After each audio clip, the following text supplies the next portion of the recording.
জাপানের কর্মকর্তাদের সঙ্গে তাইওয়ানের প্রতিনিধিদের সাক্ষাৎকে চীন নীতির স্পষ্ট লঙ্ঘন হিসেবে ব্যাখ্যা করেছে বেইজিং।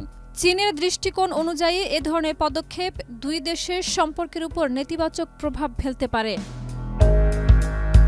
জাপানের প্রধানমন্ত্রী সানায়ে তাকাইচি এপেক সম্মেলনের সময় ৩১ অক্টোবর ও ১ নভেম্বর তাইওয়ানের প্রেসিডেন্টের উপদেষ্টা হসিন ইয়ের সঙ্গে সাক্ষাৎ করেছেন। তিনি সামাজিক মাধ্যম এক্সে লিখেন, জাপান ও তাইওয়ানের সম্পর্ক আরও গভীর করার জন্য আমি আশাবাদী।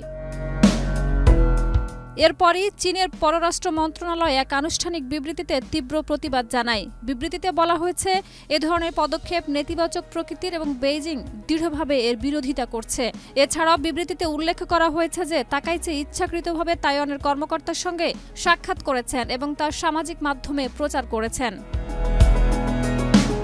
চীনের এই প্রতিক্রিয়া আসে এমন এক সময়ে যখন তাকাইচি মাত্র একদিন আগে চীনের প্রেসিডেন্ট শি জিনপিং এর সঙ্গে প্রথম আনুষ্ঠানিক সাক্ষাৎ করেছিলেন, যা দুই দেশের সম্পর্ক উন্নয়নের আশাবাদ তৈরি করেছিল।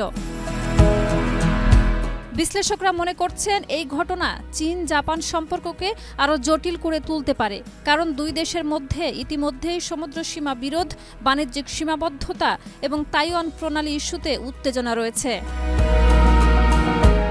শাহিদা রুবি, মাই টিভি।